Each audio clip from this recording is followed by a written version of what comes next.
Hey guys, welcome back into my studio and welcome to the fourth episode in this almost like this live draw along series that I'm doing. So at the minute we're drawing this cat. So if you haven't already, I'll put a link in the description to the first 3 episodes of this one. They're all roughly about an hour's long, but this one's number 4. So in the last episode what we did was we worked on this little bit of fur coming down here, and then sort of the majority of this fur working its way around the top of this guy's eye. Now we didn't quite get that finished like we had planned, but hopefully we'll get that finished in today's session, and we'll basically just carry on from where we left off. So we were just bringing the fur sort of down towards this guy's eye, so all this sort of fur up here, and then we're going to work on this really bright area of fur that's just going to overlap this little bit of fur that's behind. So we're going to be using our tattoo needle just to sort of get that fur sort of going in the right direction, and making sure that we're not pressing too hard because we don't want these lines to be incredibly bright. What we want to do is slowly build up that layer of fur, because this fur looks a little bit denser on the picture. There's not a lot of black showing through, so we want our lines to be quite close together, and that will help give that impression that the fur's either thicker or just a little bit more out of focus.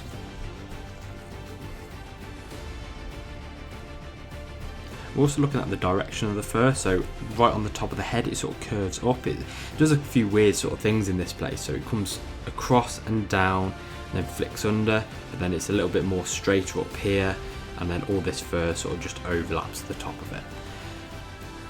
So we want to make sure that we get that fur that's behind in first, because if you try and get, let's say, this fur that's overlapping it in first, you're then going to have a difficult time getting in the fur that's sort of behind it, and you're just going to end up covering up all the work that you've already done. Now this fur, I haven't sort of added almost the fur that would make it look more natural. So the sort of flyaway strands, the fur that's not going in quite the same direction, sort of little techniques and tricks that I use to make fur look a little bit more realistic. It's all looking quite straight compared to, let's say, this fur down here. So I've still got that to do. But at the minute I just want to slowly build up.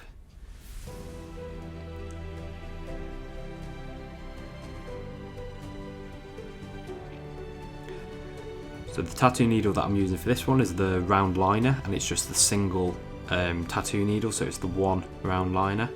So the number on the tattoo needles generally refers to sort of how many needles there are on there, with the exception of, let's say, the Magnum needles. So you've got a Magnum Weaved, and also there's another type of Magnum that I don't tend to use. So off the top of my head I can't remember what that one's called. I think it's, oh no, I'd just be guessing, to be honest. I should have had that prepared. But basically the Weaved is a Magnum M1, and the number that comes before the M1 is the amount of needles that are on there. So I tend to use a 5 M1, which basically means it's the Magnum, which is the M, the 1, which is the weave pattern, so one set of tattoo needle and then sort of another one overlaying it, and then the number at the front is the 5, so that's 5 tattoo needles. So I use that quite a lot in my artwork. It just gives me basically a little bit more dynamic looking fur, just because instead of having just this one tattoo needle, you've got 5 of them. So it creates some cool textures. So if you haven't, tried that one out, maybe give it a go. If you want to learn a little bit more about sort of tattoo needles, Google's a great place to go. Just type in different tattoo needles, and sort of it comes up with all the different types that you can get and what they tend to be used for. But just experiment with them. I've got a video about a clouded leopard that I did, and I did that pretty much, I'd say most of it with tattoo needles. So if you want to sort of see them in action a little bit more, I'd say pop over there and have a look at that one. I'll put a link in the description. I'll also put a card just up in the corner for you if I remember.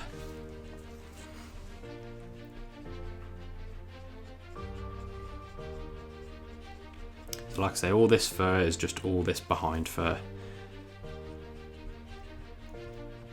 I'm not doing anything too complex at the minute.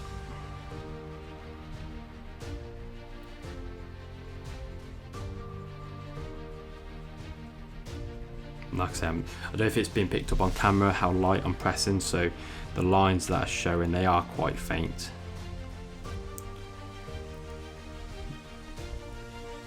Gives you the freedom then to sort of build it up and go as bright or as dark as you want.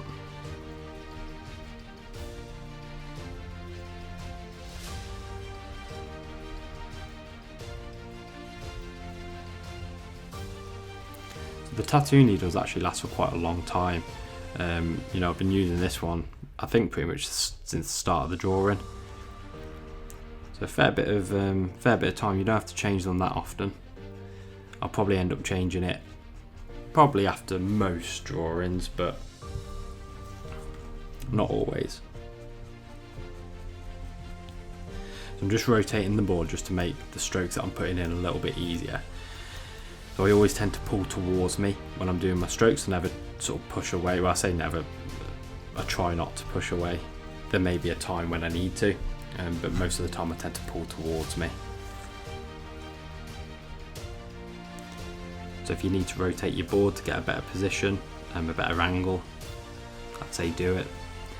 Whatever's going to make getting that line a bit easier for you.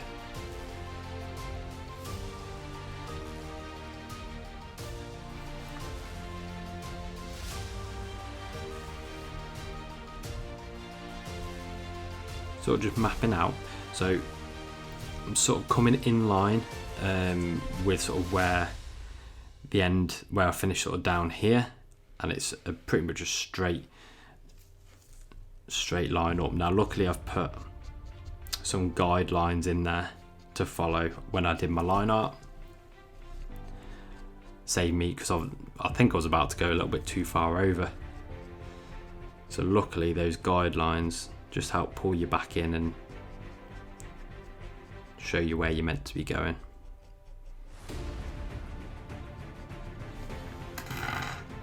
So I'm going to change over to that Magnum tattoo needle now. So I'll show you on camera. I don't know if you'll be able to see it because I don't know if it'll focus.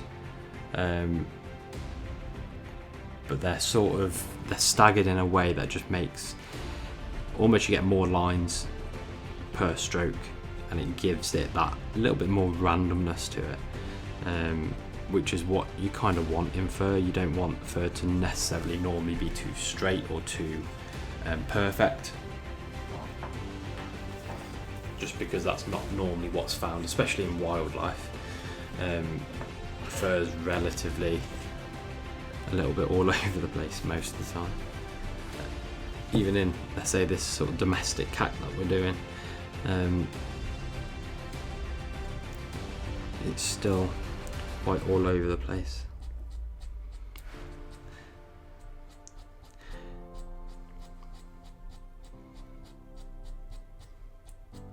I mentioned in the last one what sort of I'm resting my hand on, and why I do that, just so that I don't get any of the brighter areas muddy just from leaning on them.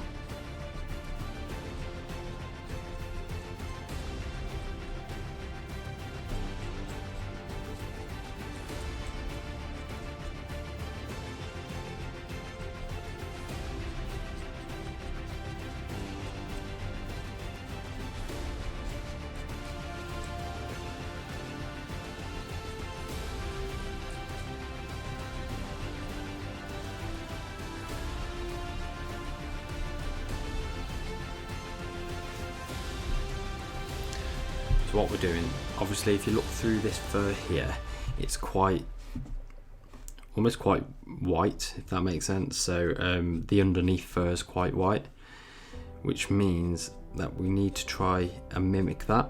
So we need to put quite a lot of layers down or press a little bit harder, but we're trying to cover up a lot of the black here. So that's why I'm using, like I say, the tattoo needle that gives me that effect.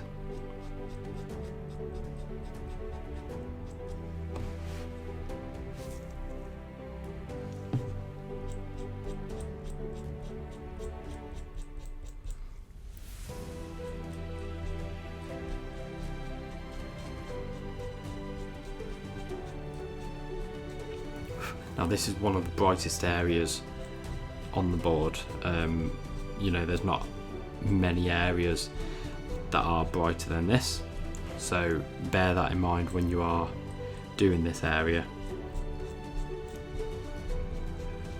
You know, if we zoom out and look at the reference photo as a whole, you know, this area and underneath the eye and over here on this outside aspect, they're the areas that are the most bright on the drawing. So we want to make sure that you don't leave these too dark.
So I will be going brighter with this area. I'll go over sort of with my slice tools. I don't really find that you can get a super bright line with a tattoo needle. They've got quite a lot of give in them, so they bend quite a lot, which sort of stops you from getting that bright line, which is good in most aspects because, you know, well, for my technique anyway, because I don't tend to use the tattoo needles for getting those bright highlights. That's what I tend to use all my other tools for, but I tend to use tattoo needles for sort of all the under fur, the fur that's deepest, if I need, you know, like a faint line or quite a small mark. So the fact that they have that give and they don't go too bright is actually quite helpful for me. Now I'm not going to finish off this area just yet. I just want to sort of test out and make sure that the technique I'm using is working.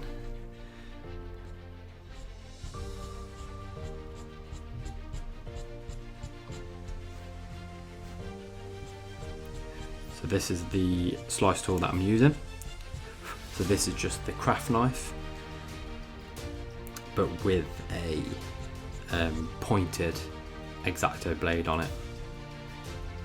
There's quite a few different blades that you can try with slice, all that work in sort of slightly different ways, all that have sort of their good uses.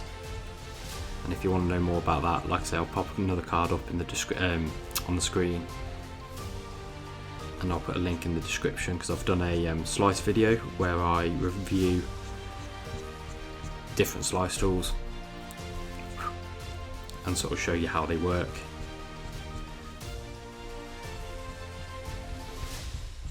And then hopefully that'll help you out, because obviously you may not be a wildlife artist, you may do portraits, you may do landscapes, so what works for me might not work for you, but you may see another tool on there that works pretty well for what you want it to. So head over there. I'll also put some, I've got some discount codes, so I'll put them in the description as well. So if you are going to buy some, I think you get 10% off if you use those discount codes.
So it didn't quite work as I expected. I think I didn't go as bright as I should have probably, just underneath.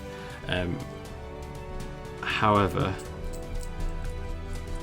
I don't dislike how it looks, if that makes sense. So I might just carry on with that so that it all blends in. Just because to be honest, I think it gives a more natural look. But we'll try it, you know. Like I say, it's a reference photo, so you can make whatever changes that really you like. You know, you don't have to follow it exactly, and it's about trial and error. So next time you'll know when things work and when they don't.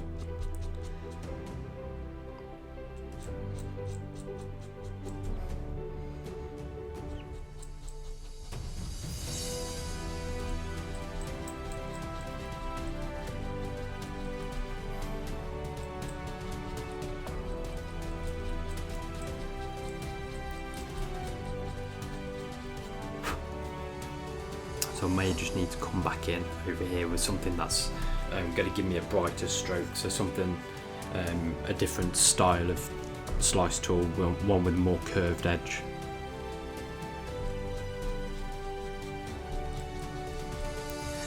I'm just working out, there's a very subtle dark spot just over here, so I'm just trying to make sure that I leave that out and I don't go too bright with that.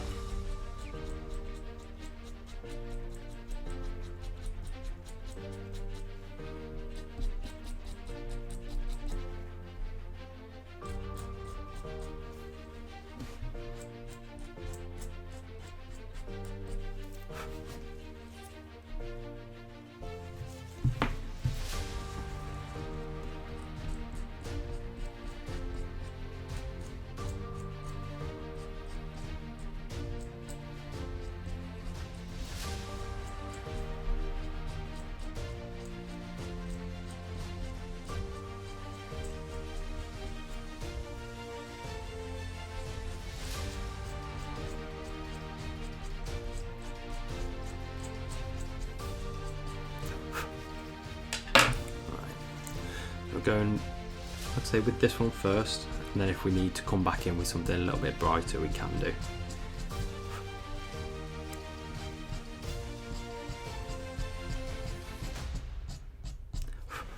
So obviously in the reference photo, some of these hairs that are sort of overlapping this darker area, they do go off in a few random directions, and like I say, that's what sometimes gives an animal its realism. It's not always going to be perfect, and sometimes you don't even need to follow exactly what the reference photo is doing. So sometimes just by adding extra random hairs in, or as long as it's following roughly the shape and the curve of the animal you're drawing, just by adding in your own sort of flyaway hairs or things like that, it can make your picture end up looking however you want. It might be an improvement on the reference photo.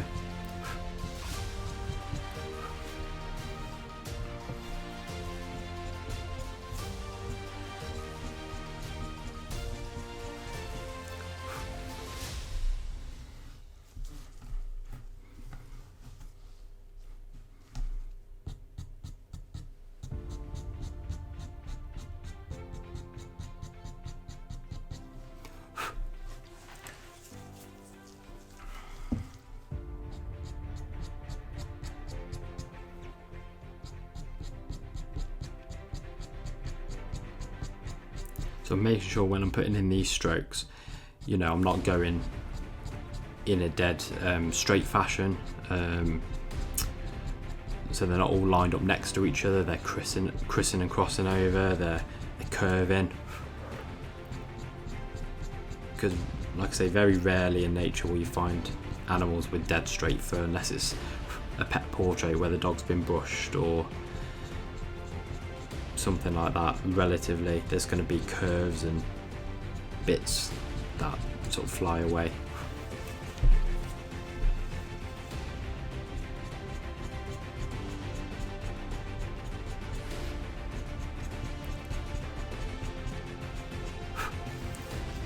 I think I'll do another video where I look at sort of how to actually create fur and different types of fur: short fur, long fur, wavy, curly, that sort of thing.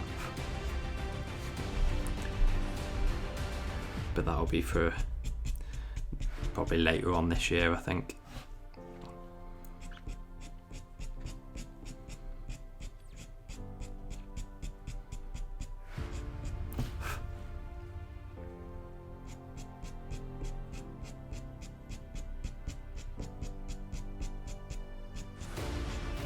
So I'm constantly comparing sort of likenesses on the reference photo. So obviously in mine, in this reference photo, I can see that underneath the eye and just above the eye are a touch brighter than what's just above it. So I'm making sure to leave those areas a little bit brighter.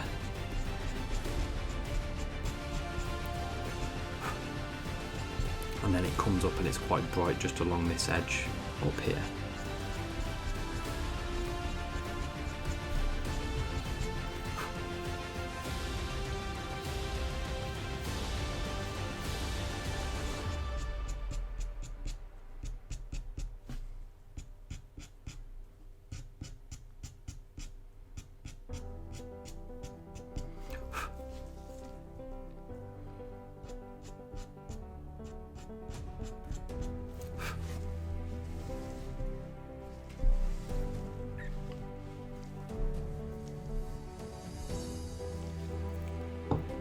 I'm going to try a slightly different tool now. So this has got a different blade on it. So this one is basically more curved than obviously what this one is. This one's quite sharp and straight. So this one will give a brighter and almost thicker mark. So I need to be careful with this that I don't go overboard and make the fur thicker than what it is. But I think that I just need to brighten up the fur that's just over the top of this guy's eye. So like I say, I'm going to be careful with where I put this because it's easy to go overboard.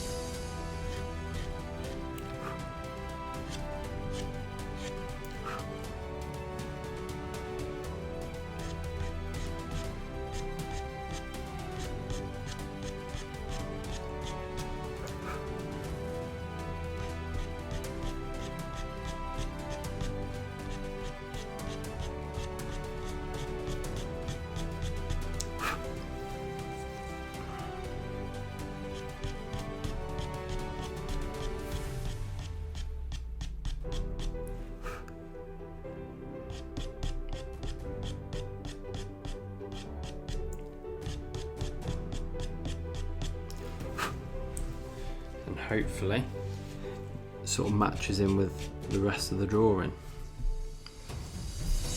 especially because down here as well it goes brighter.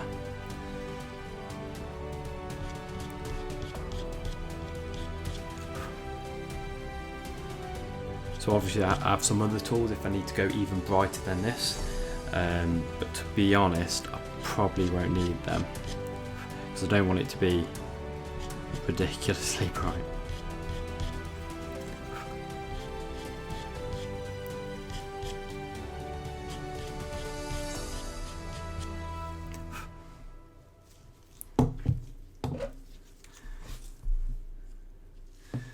Then I'll come back in with these ones and add those thinner, less bright hairs. Again, just adding a few more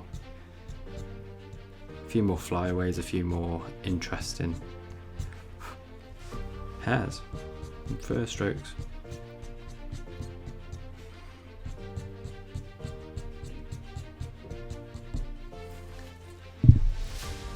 Sorry, I think I just knocked the mic then. Sorry if that deafened you.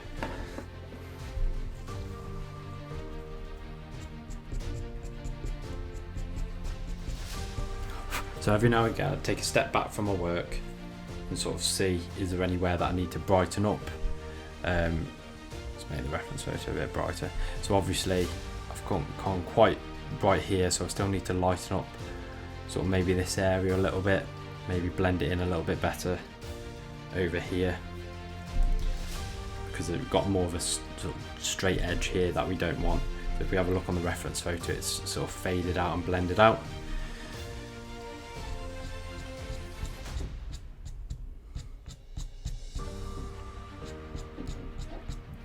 So I'll just pull these out just a little bit more.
So now I'm just going in, adding in those sort of extra little hairs that are just going to break up this area and make it look a little bit less uniform, a little bit less structured, if that makes sense, because I don't like how straight they look.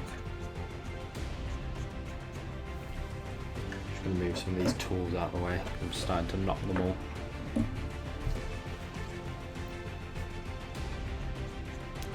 So most of the techniques you can sort of just use with a single X-Acto blade if you had to. I do feel like if you have more tools in like your arsenal, it gives you, it's sort of just easier to create certain textures and certain strokes. If I only had an X-Acto blade, I could do it, probably not to the same standard, but all you need to do then is just vary the pressure and be a lot more cautious about how much pressure you're putting down. Whereas when you're working with, let's say, tattoo needles or slice tools that allow you to get that extra brightness, the slice blades, that allow you to get the extra brightness a little bit easier, then you don't have to think as much and you don't have to be as cautious with how much pressure you're putting down. Because if you're using tattoo needles, let's say, for example, like I said, they have a bit of give in them, so it stops you from going too bright too quickly. So therefore you don't have to actually think about, or need to make sure, obviously there's this little bit of thinking involved, but you don't have to be as cautious in how hard you're pressing to get the strokes that you want to get.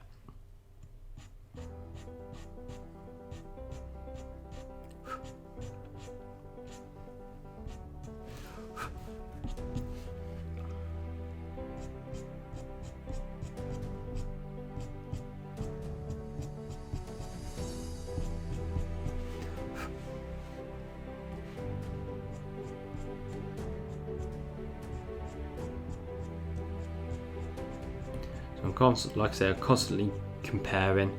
Is this area brighter than this area? Is this area bright enough? What other areas on the reference photo are as bright as the area I'm doing? Just to help myself compare and make sure that I'm sort of getting everything in the right place and the right tone. And also, does anything look like it's got a dead hard edge when it needs a soft edge? And if so, I just need to blur it out, or blend it out, sorry.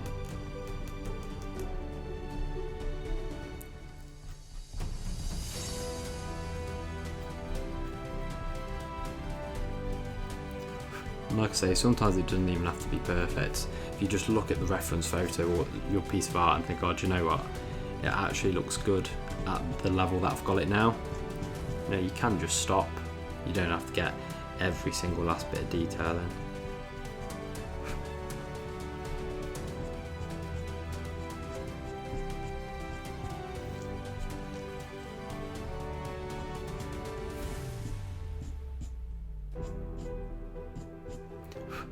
Again, just adding in some extra hairs just to give a little bit more realism.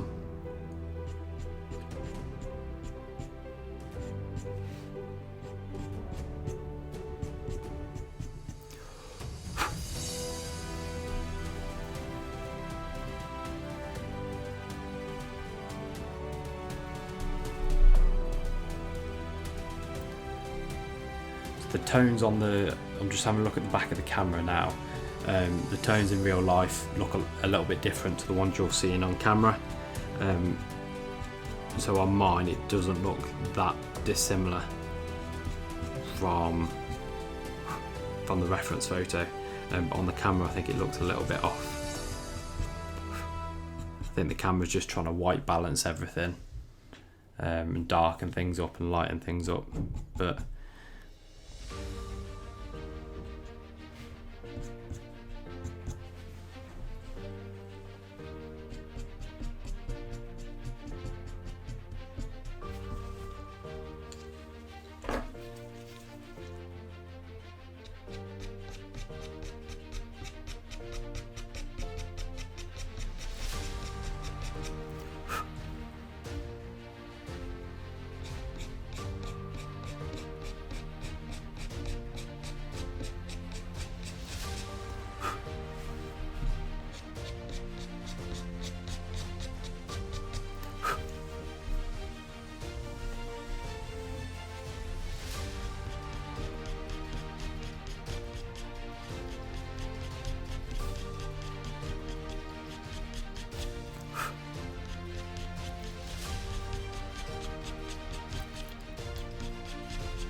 I'm just going to darken down that black spot, just because that was obviously too light.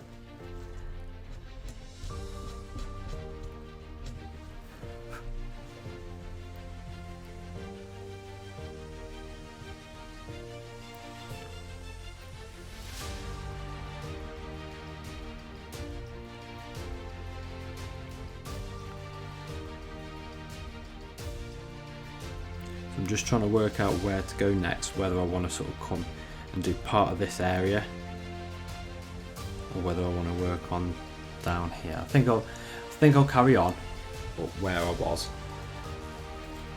and sort of just carry on working along here.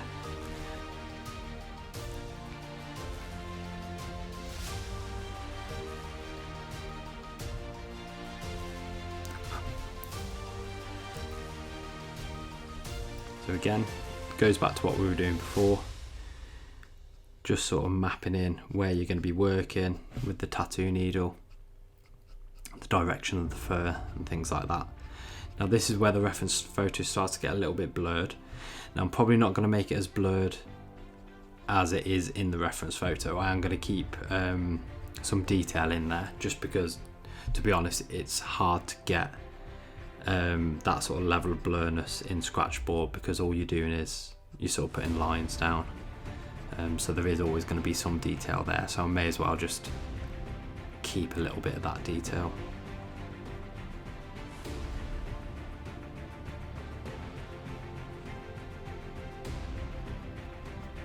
So like I say, luckily when I was doing my line art, I made sort of guidelines for this area as well, so that I know where all these areas start and finish. But you still have to pay attention and don't just go into autopilot. So I know now that this area just next to this white bit, that's going to be a lot darker.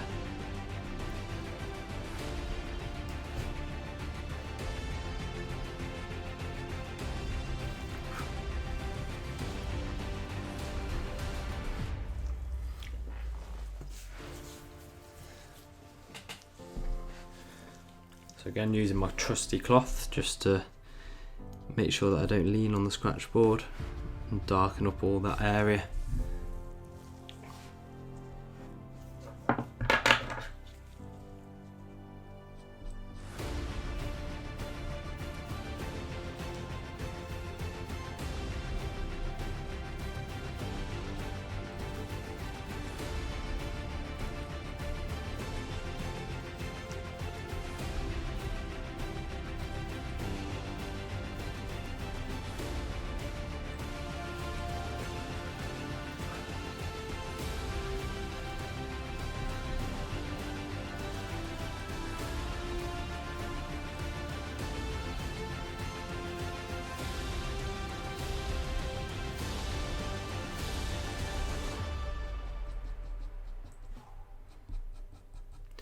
So for this area, obviously it's still quite bright on the reference photo.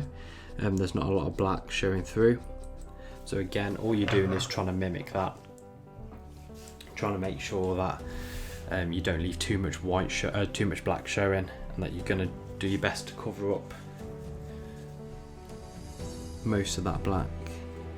And that's why again I'm using this Magnum needle.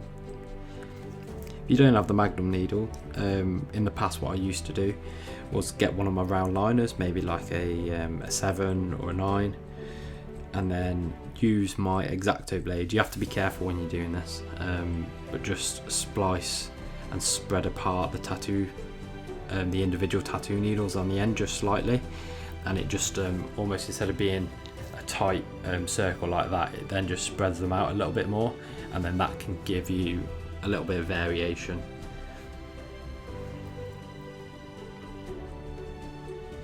And I found that worked. I was doing that pretty much all the way up until I found these Magnum tattoo needles, and then sort of haven't looked back.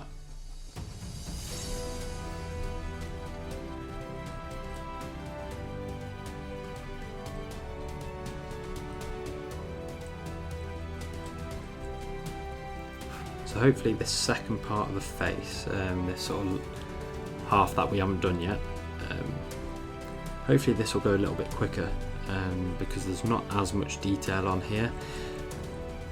Like I say, it's more tonal variations rather than specific fur texture. So specific fur texture takes a lot longer.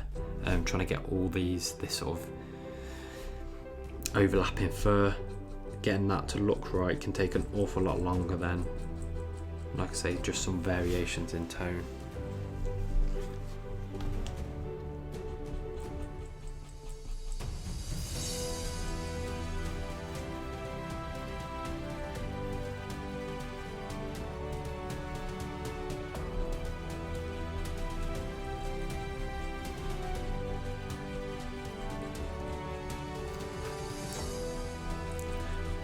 Constantly blowing at my board, so like I said in a few earlier videos, when you scratch like this, the dust builds up on the board, and sometimes it can sort of just cover over the work that you're doing and make it look a little bit darker than what it should. And then what that can then in turn make you do is scratch a little bit harder, or a little bit more, just to try and get the right level of brightness. But it was already that level of brightness, it was just covered by a little bit of dust. And then you can either scratch too hard or too much, and then it can almost be too bright, if that makes sense. So if you just blow the dust away, it gives you a true indication of what the level, what your tone is actually doing.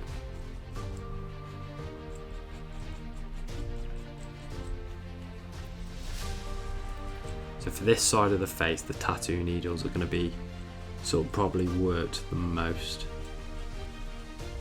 Like I say, just because it gives that really nice thick looking fur texture, which is what we're going to be using in this part of the video, on this part of the face, sorry.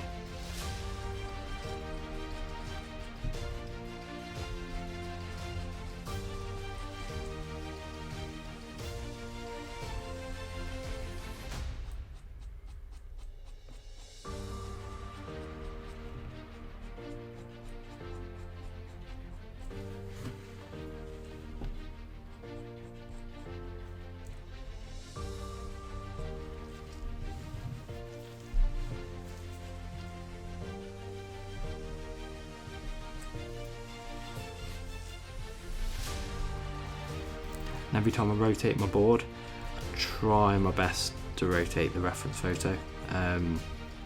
Sometimes I forget, and it's only then when I go back to check what I'm doing that I notice I haven't rotated it.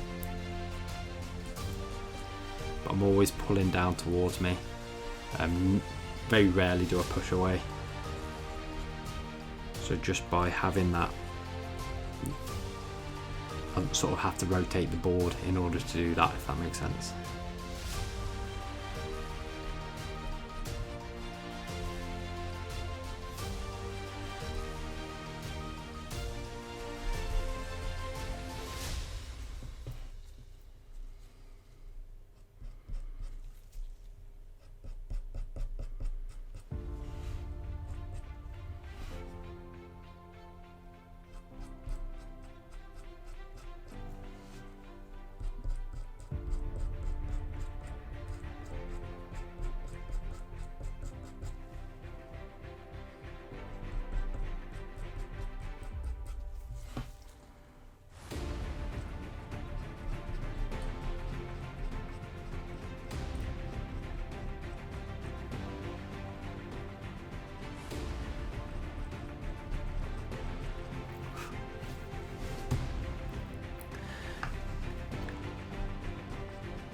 I think your line art really comes into its own when you end up on areas such as this. You know, if you put enough detail in your line art, you don't have to think as much. Obviously, like I say, obviously you still have to think about it and make sure you're in the right place, but it just takes a lot of the stress away from wondering and sort of like working out where different elements are. So I can't stress it. I like to have a lot of detail in my line art, probably a bit more than what most people do when I see some other people's line art. But just, you know, try it out for yourself. Try it with less line art, because some people get a bit confused with all the different elements on the page, on your board, when you've got a lot of lines going on. So you do need to find a bit of a balance between what's going to be good for you and what's not. But when you're on an area such as this, which is going to be a, you know, vital area when it comes to whether the cat looks like a cat.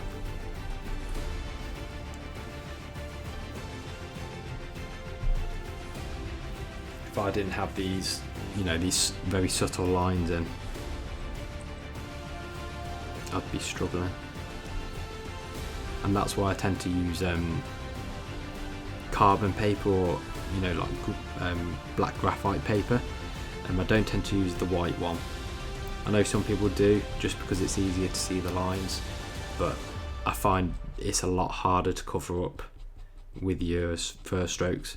So sometimes you get this white line that appears after you've varnished it, and I don't really like to rub things out that are on the board. I don't even know if that works. It might take off quite a bit of the ink, or leave some marks on the ink. So by using, there you go, forgot to rotate my reference photo. By using the black graphite paper or the carbon paper, it leaves a very subtle black line, and you can press quite hard on it and it will leave, you know, a much darker line.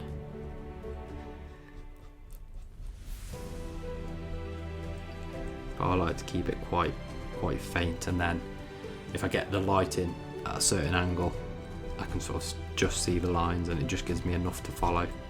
I don't know if you can see it on the reference photo, but I'll try and upload the line art that I've done and include it in the video of the first video that I did, in the description. And then hopefully you can have a look at that, or download it, or I'll just have to work out how to attach it.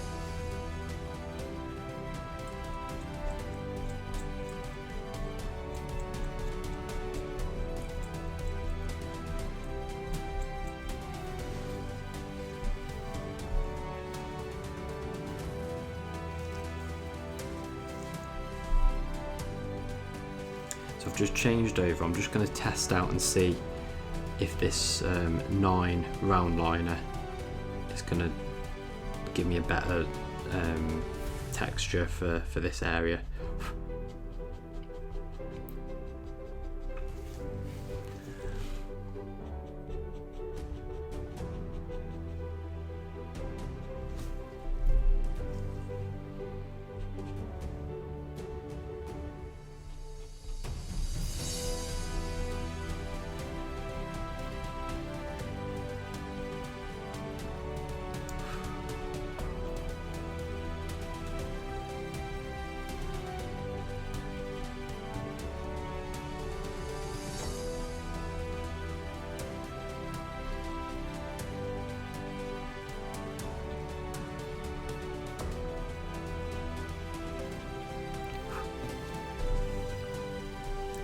So it's giving me a little bit of a better texture.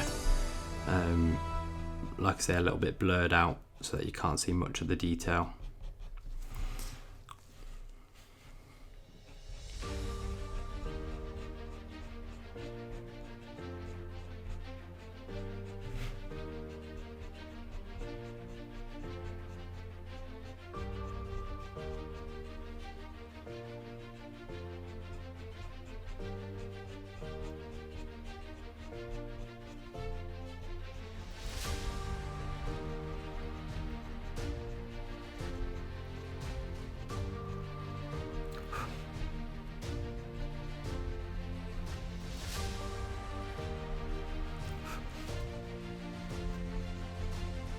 So for an area like this that I want to be a bit brighter just down here, all I'm going to do is just press harder. I don't want to go in with this one with one of my slice tools, just because it's going to give a very stark line. Whereas this one, you can just slowly scrape away at that ink. You know, some people use other tools like sandpaper or the fiberglass brush, but I've never really got along with them. I try and keep it sort of limited to my tattoo needles and my slice tools, or you know, like an X-Acto blade or something like that.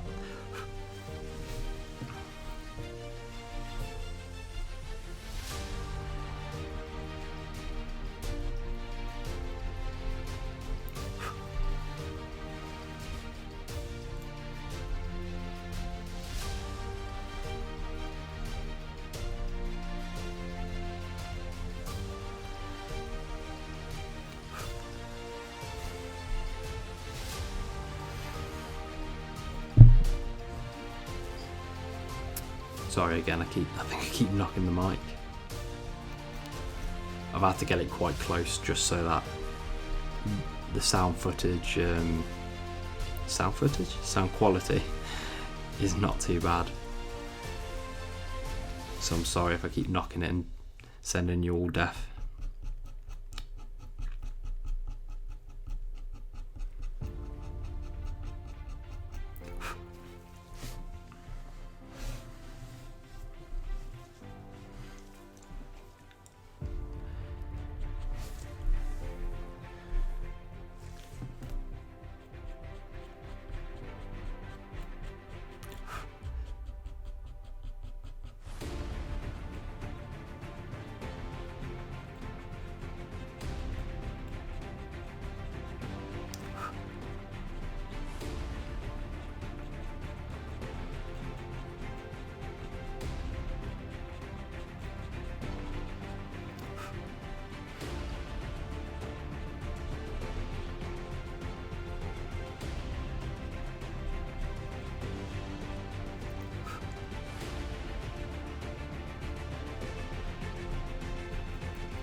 What I'll probably do is, I'm looking at moving up to this area now, and then I'll probably come across to the top area of the face and work our way then down.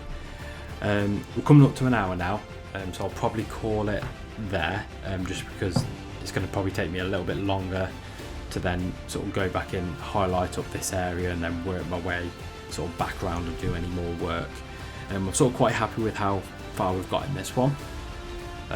So we've sort of just touched up around this area, finished off these highlights. Obviously probably not completely, we'll probably go back in and add a few more bits here and there, and then we've started on this area, just sort of mapping out where the eye's sitting. So I hope you guys have enjoyed it so far, and I'll see you again in the next video.